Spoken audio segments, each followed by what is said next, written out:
Hello friends, திலகா கிச்சன்லேருந்து திலகா பேசுகிறேன். Veg kurma தான் பண்ண போகிறேன். வெள்ளை முக்கடலை ஊற போட்டு வச்சுருக்கேன். நல்லா ஊறிடுச்சு. இதில் கொஞ்சம் உப்பும் பெருங்காயத்தூளும் போடுறேன். குக்கர் ஒரு 5 விசில் எடுத்துக்கலாம். அதுக்கு குருமாவுக்கு தேவையான பொருள்லாம் வச்சுருக்கேன். கொஞ்சமாக தான் பண்ண போகிறேன்.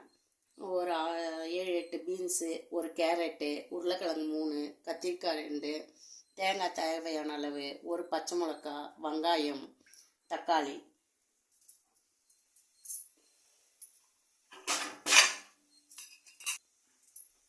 குக்கர் ஒரு 5 விசில் வரட்டும். அதுக்குள்ளே நம்ம வெங்காயம் தக்காளிலாம் வதக்கிக்கலாம். குக்கர் மாற்றிட்டேன். இந்த பக்கம் கடாய் வச்சுருக்கேன். கடாய் காயிட்டோம். எண்ணெய் ஊற்றிருக்கேன். எண்ணெய் காயிட்டோம். இப்போ விசில் அடிக்குது.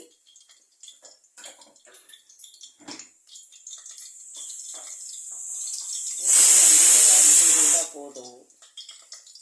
கொஞ்சம் பெருங்காயமும் போட்டுக்கலாம் கொண்டக்கடலையில்.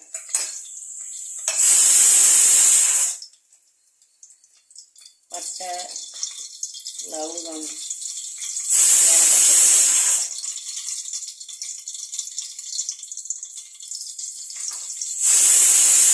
கொஞ்சம் சோம்பு போட்டுக்கிறேன். பொரியட்டும். விசில் வந்துடுச்சு. ஆஃப் பண்ணிடலாம். இந்த பக்கம் இது 4 வெங்காயம் இருக்கும், போட்டுக்கிறேன். குருமாய்க்கு வெங்காயம் தக்காளி நிறைய போடும்போது திக்காக இருக்கும்.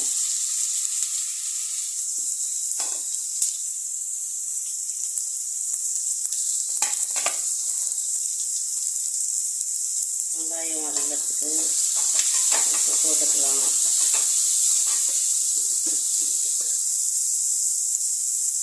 கொஞ்சமாக உப்பு போட்டுக்கிறேன். பச்சை மிளகா,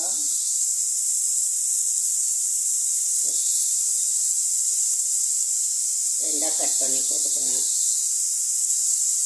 கொஞ்சம் வெங்காய தக்காளி வதங்கின உடனே கொஞ்சம் எடுத்து அப்படியே நம்ம தேங்காய் போட்டு அரைச்சிக்கலாம். அதனால 2ஆக கிள்ளி போட்டுறேன். கொஞ்சம் நல்லா வதங்கட்டும்.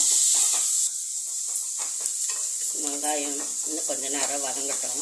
இந்த வெங்காயத்தில் நிறைய சைஸ் இருக்குது. சாம்பார் வெங்காயம், சின்ன வெங்காயம், பெரிய வெங்காயம். ஆனால் நிறைய பேர் என்ன நினைக்கிறேன்னா, பெரிய வெங்காயம் வாங்கினா ஈஸியாக வேலை முடிஞ்சிடும், ஒரு வெங்காயம் கட் பண்ணாலே போதும் அப்படின்னு நினைப்பாங்க. ஆனால் அந்த பெரிய வெங்காயத்தில் டேஸ்ட்டே இருக்காதுங்க. வதங்கவும் ரொம்ப லேட் ஆகும். நம்ம சின்ன வெங்காயம் உரிக்க தான் கஷ்டப்படுவோம். ஆனால் அது உடம்புக்கு நல்லது. வதங்கிறதும் ஈஸியாக வதங்கிடும். டேஸ்ட்டும் நல்லாயிருக்கும். பெரிய வெங்காயம் வாங்கும்போது ரொம்ப நேரம் ஆகும். ஆனால் இதில் டேஸ்ட்டும் கிடையாது உங்களுக்கு. அதனால் டைம் கொஞ்சம் லேட் ஆனால் கூட நிறைய பேர் சின்ன வெங்காயத்தை யூஸ் பண்ணி பாருங்கள். அது டேஸ்ட்டு ரொம்ப நல்லாயிருக்கும். வதங்கவே எவ்வளோ நேரம் ஆகுது பாருங்கள். எண்ணெய் நிறைய ஊற்றலான்னு நினைக்கலாம். எண்ணெய் நிறைய ஊற்றினா கூட இதில் வதங்காது. என்னங்க சொல்கிறீங்க? எதுங்க நல்லது, பெரிய வெங்காயமா சின்ன வெங்காயமா? வடை வெங்காயம் அப்படின்னு சொல்கிறாங்க. எது வந்தாலும் எனக்கு யார் பெரிய வெங்காயம் வாங்கி கொடுத்தது? நீ வாங்கி கொடுத்தியா?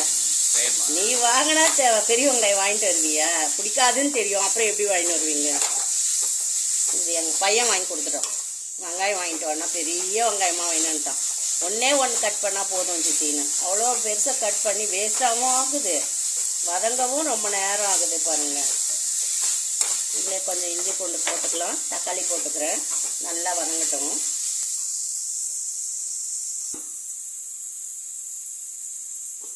இஞ்சி பூண்டு ரேட் இப்போ கம்மியாகிடுச்சு. பூண்டு கம்மியாக இருக்கும்போதே இஞ்சி பூண்டெல்லாம் அரைச்சி வச்சுக்கலாம். நம்ம இப்போ தான் அரைச்சி வச்சேன். நல்லா வதங்கட்டும். வெங்காய தக்காளி வதங்கிடுச்சு. இதில் இந்த போட்ட பச்சை மிளகாவும் கொஞ்சம் வெங்காயம் தக்காளி இதை எடுத்து வச்சு தேங்காய் அரைக்கும் போது அரைச்சிக்குவேன். கொஞ்சம் நேரம் ஆறட்டும். இப்போ நம்ம இதை இன்னும் கொஞ்சம் வதக்கிக்கலாம், ஈஸியாக இருக்கும். யாருக்கெல்லாம் வந்து குருமா குழம்பு வந்து பிடிக்கும், சாப்பாட்டுக்கு பிடிக்குமா, டிஃபனுக்கு பிடிக்குமான்னு சொல்லுங்கள். எங்கள் வீட்டில் வந்து சாப்பாட்டுக்கு பிடிக்காது. எங்கள் பொண்ணுக்கு மெயினாக பிடிக்கவே பிடிக்காது. அவளுக்கு இட்லி, தோசை, பரோட்டா, சப்பாத்தி. சாப்பாட்டுக்கு குருமானாலே சாப்பிட மாட்டேன், டிஃபனுக்கு தான் சாப்பிடுவாங்க. கொஞ்சம் நேரம் வதங்கட்டும். வெங்காயம், தக்காளி, கேரட்டு, பீன்ஸு, உருளைக்கிழங்கு. நம்ம குருமாவுக்கு வந்து 1000 காய் போட்டாலும் மெயினாக இன்னொரு காய் போட்டால் தான் கொஞ்சம் டேஸ்ட்டே அதிகமாக இருக்கும். என்ன காய் சொல்லுங்கள்? பட்டாணி. பட்டாணி உங்கள் ஊரில் காயா? கத்திரிக்காய்.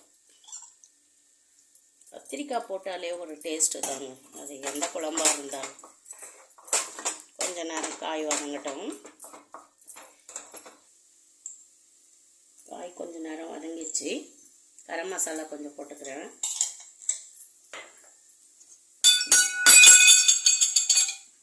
மஞ்சத்தூள் கொஞ்சமாக போட்டுக்கிறேன்.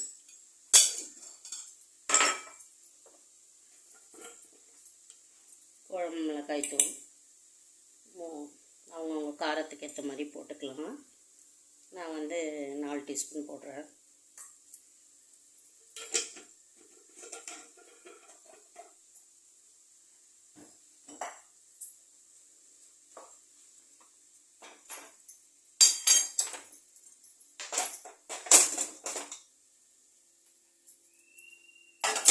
கடலை வெந்துடுச்சு.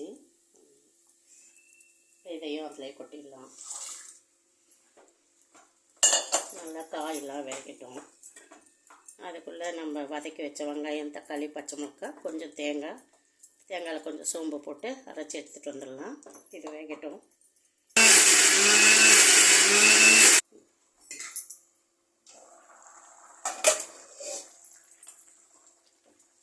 காயெல்லாம் வெந்துருச்சான்னு பார்க்கலாம். கத்திரிக்காய் சீக்கிரம் வெந்துடும்.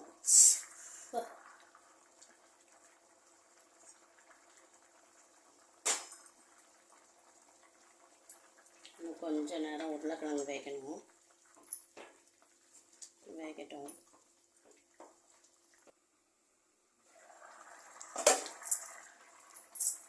தேங்காய் அரைச்சி வச்சுருக்கேன்.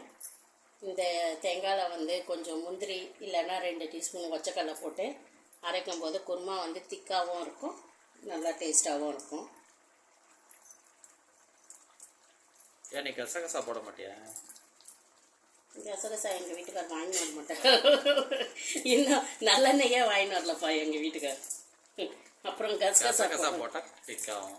அது எல்லாமே வாங்கி கொடுத்தா எல்லாமே போடலாங்க. வாங்கியே கொடுக்காம நீ கருவேப்பிலை கொத்தமல்லியே வாங்கி தர மாட்டேன். கேட்டால் காயை மொத்தமாக வாங்கி போட்டுட்டு கருவேப்பிலை கொத்தமல்லி கிடைக்கலன்னு நான் என்ன பண்ண முடியும்? நல்லா இந்த ஜாரையும் கழுவி தேவையான அளவு தண்ணி ஊற்றிக்கலாம்.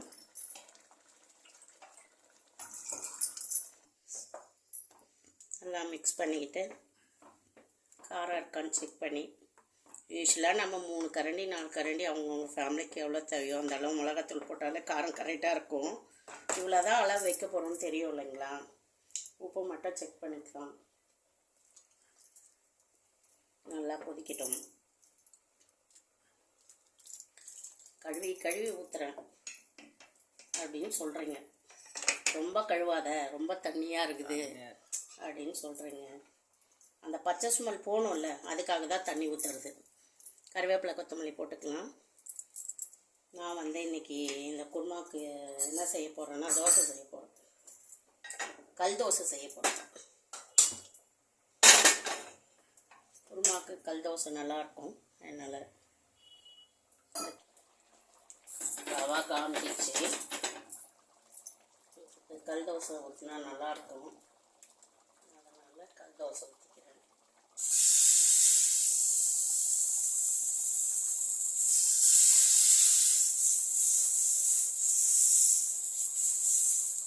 இட்லி ஊற்றினா பாத்திரம் தேய்க்க வேண்டிய வேலை கொஞ்சம் நிறைய இருக்கும்.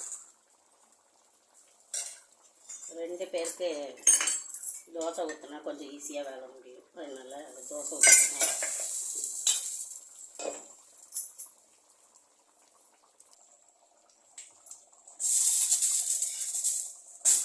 திருப்பி போட்டுக்கலாம். குருமாவும் ரெடி ஆயிடுச்சு. பார்க்கலாம். வெஜ்ஜு குருமா ரெடி ஆயிடுச்சு. இந்த குருமாவில் வந்து சவ் முள்ளங்கி இந்த காயும் சேர்த்துக்கலாம். ரொம்ப டேஸ்ட்டாக இருக்கும். இந்த வீடியோ பிடிச்சிருந்தா லைக் பண்ணி ஷேர் பண்ணி கமெண்ட் பண்ணுங்கள். எங்கள் வீட்டில் வெஜ்ஜு குருமாவும் கல் தோசையும் நாங்கள் சாப்பிட போகிறோம் காலை டிஃபன். ஓகே, பாய்.